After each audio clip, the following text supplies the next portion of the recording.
Hello everybody, I'm Sparks20 and welcome to Fine Express. Like always, I'm sorry about any background noise you guys. I don't really have control over that, but I'm trying to talk as loudly as I can so that you can hear what I'm saying. So, yeah, today I'm going to be reading chapter, the last chapter of A Handful of Crumbs, which, chapter title, I don't know, look at the name, can't read it right now. I'll tell you at the end.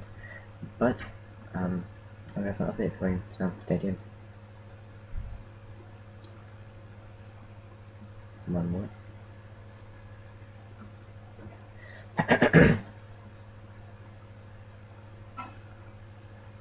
The dawn rose slowly, blossoming on the horizon, as Rarity stared out of the hospital's window.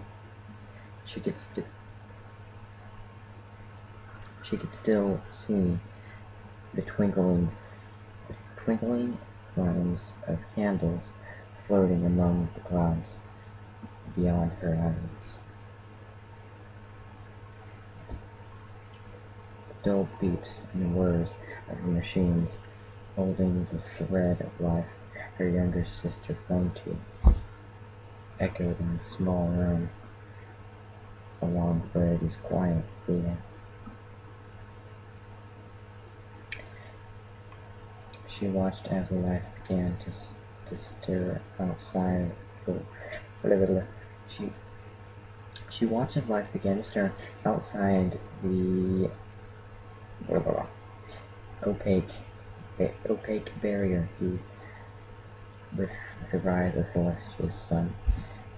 Two birds fluttered by, Fluttershy, chasing each other in the cool morning air.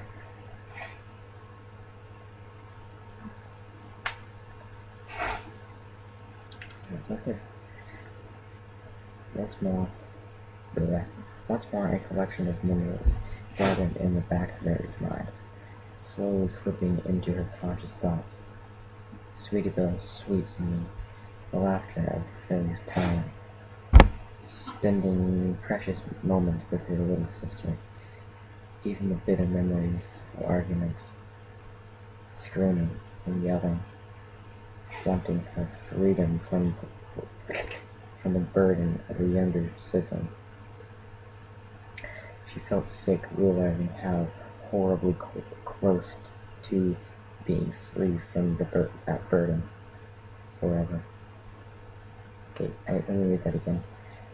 She felt sick realizing how horribly close to being free from that burden forever. That's a word weird.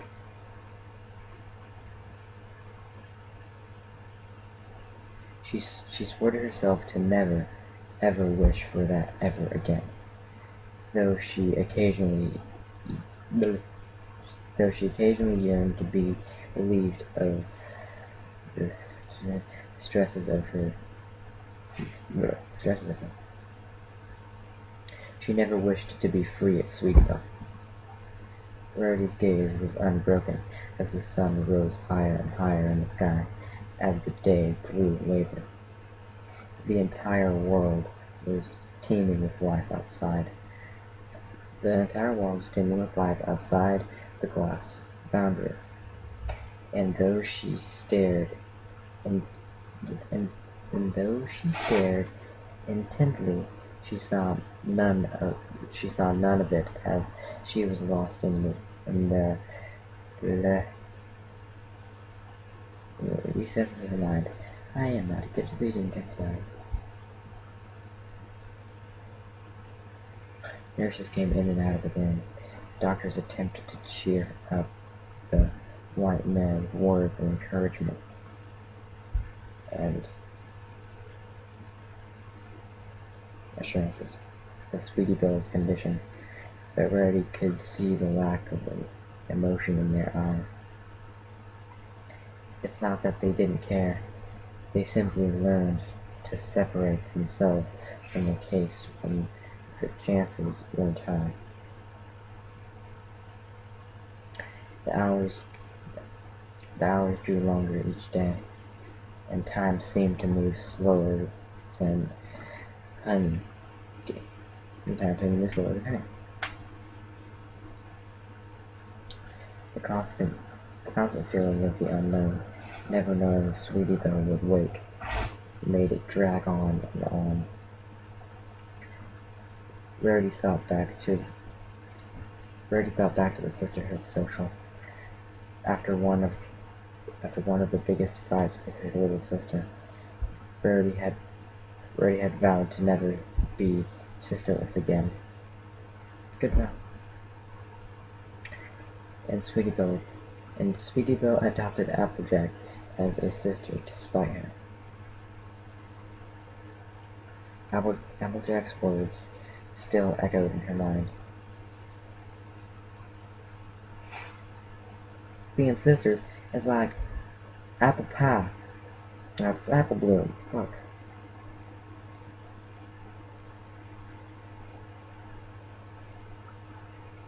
Being sisters is like apple pie. You can have amazing apples, and you can have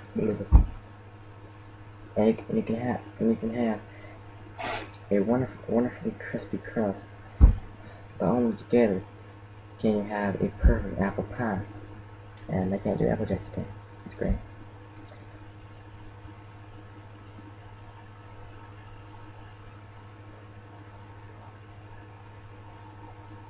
But a pot were just a pile of mush and a crumbly dry mess.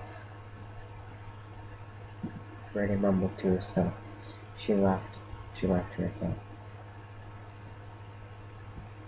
And definitely a messy pile of mush. As an array of small creatures flew past the hospital window, Rarity was reminded of the camping trip her and her friends took with the Phillies. The long hike to Winston Falls. Rarity packed far more than necessary as usual, setting up the tents, telling stories by the fire, protecting Sweetie Belle,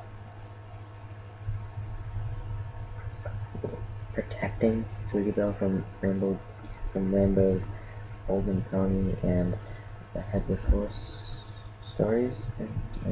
Stories needs to be in there somewhere. It probably is, and I probably just read that wrong, but I'm sorry. A knock at the door was the only thing to break Rarity's hypnotic gaze out the window. It wasn't one of the distant doctors and nurses. It was too heavy. Though a gentleman, it sounded as if some large pony was behind the hoof on the door. Who had a question? Rarity quietly wondered. "Come in?"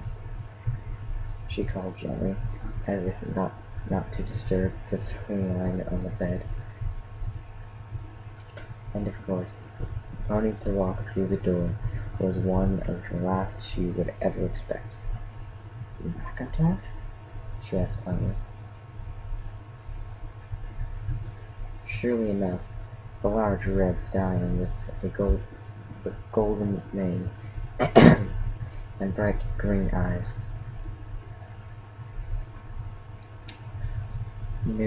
known more commonly as Applejack's brother Big Mac, stepped through the small door. He looked over to Sweetie Belle and nodded silently, once again, as to not disturb her inertly, just as Rarity had called gently. Rarity looked a little floored, unable to meet his eyes.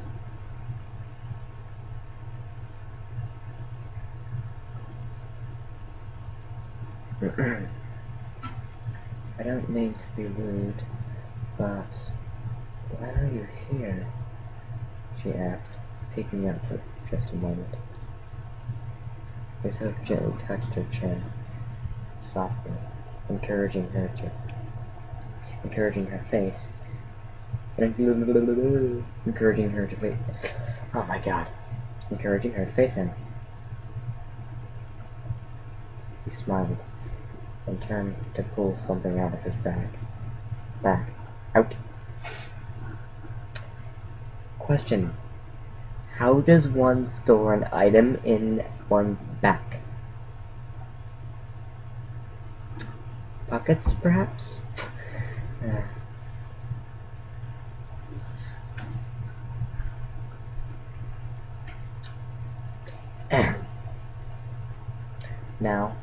Now in his mouth, he held a beautiful bouquet.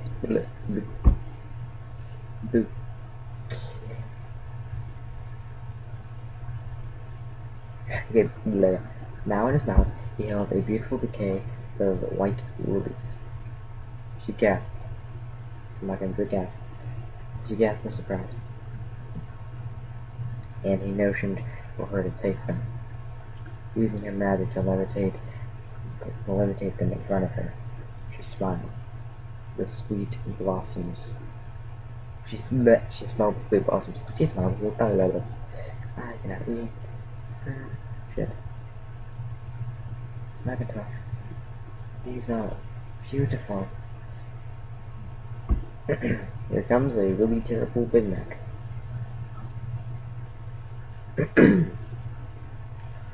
I heard about what happened when Apple came home that day. The little filly didn't sleep at all. I would have come sooner, but I had to tend the farm while my sister tended to Apple. Well, anyway, I wanted to give you two flowers. Make them sound like I can't do Big Mac. We need Daniel here. He needs to come and do his Big Mac first. He said, to her on the bed. I hope she makes it out okay, and soon. Tears welled in Meredith's eyes. She gently put her flowers on the end table, next to Sweetie Belle's bed. She then walked slowly over to Macintosh and hugged him. At first, he seemed shocked, tensing instantly at the unexpected embrace. But soon, he relaxed, throwing his foreleg around her as well. Thank you so much, Mary whispered, as they sat there for what felt like hours. Macintosh, holding tight as Verity quietly wept. When they finally drew apart, Verity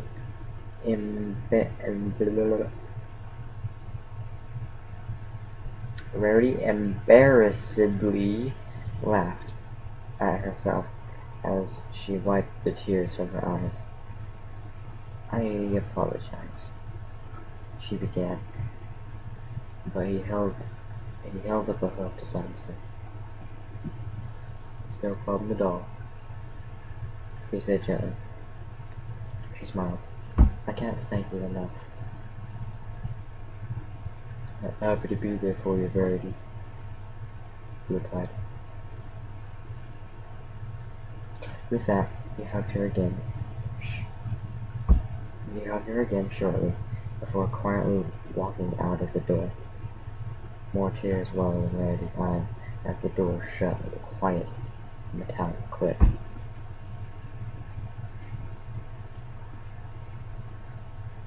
She moved to Sweetie Belle's bedside.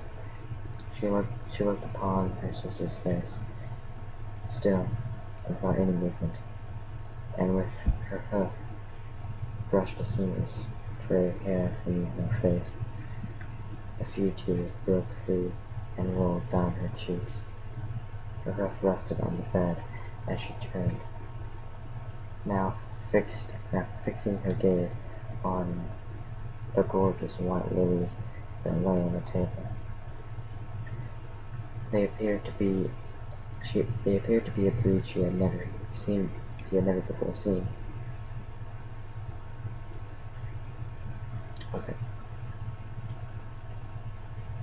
A glimmering light with an illuminating sapphire center.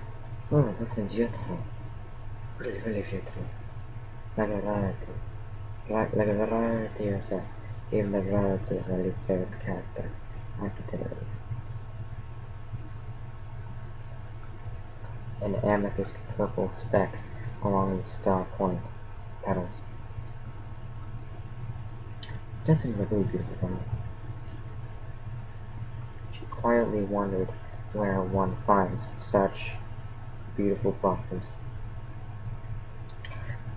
and was instantly touched by the thought of the amount of effort a pony would need to come across such flowers. It was very sweet of Macintosh, but she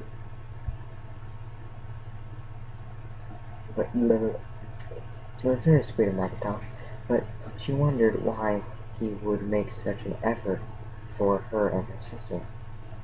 Brady's thoughts wandered once more, as it landed.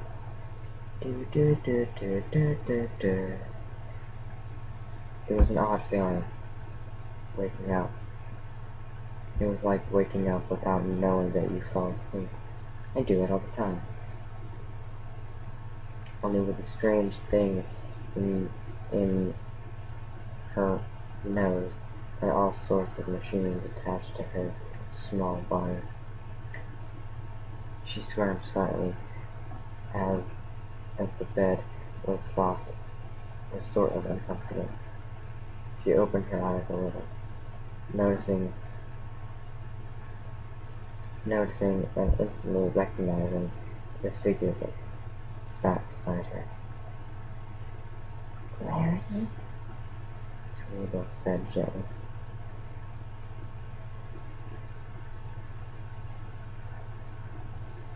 Author's note. Fuck.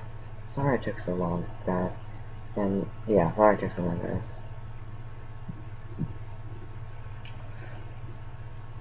And also that the quality of this chapter may not live up to its predecessors.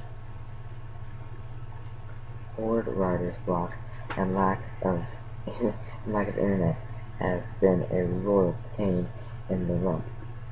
Well, seems like he's quite sophisticated himself. Good story for such a sophisticated man. No wonder he administered the variety.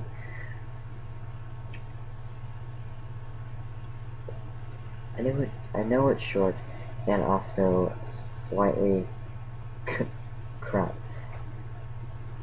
because I had to come up with something to fill the space to the end.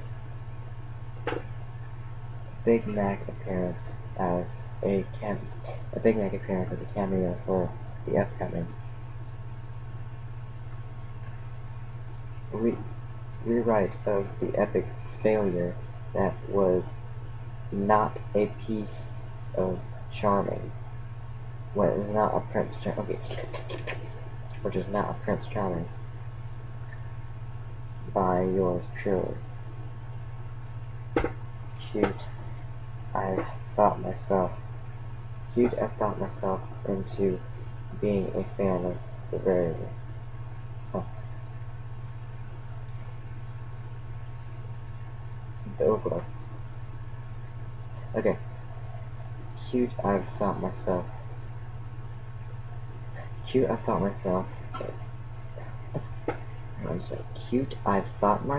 into being a fan of the Rarity Mac shipping.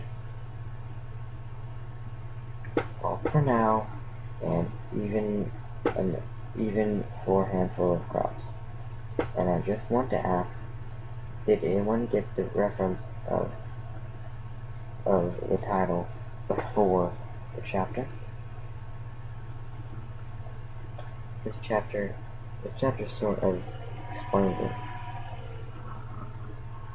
Anywho, thanks for reading that. Thanks for reading. Talk. Clover Spreads.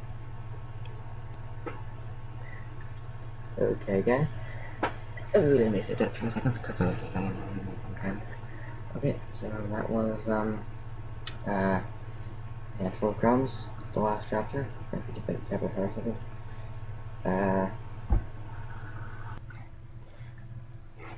I'm Spartans20. This is Pine Express. See you guys next time. Have a nice day.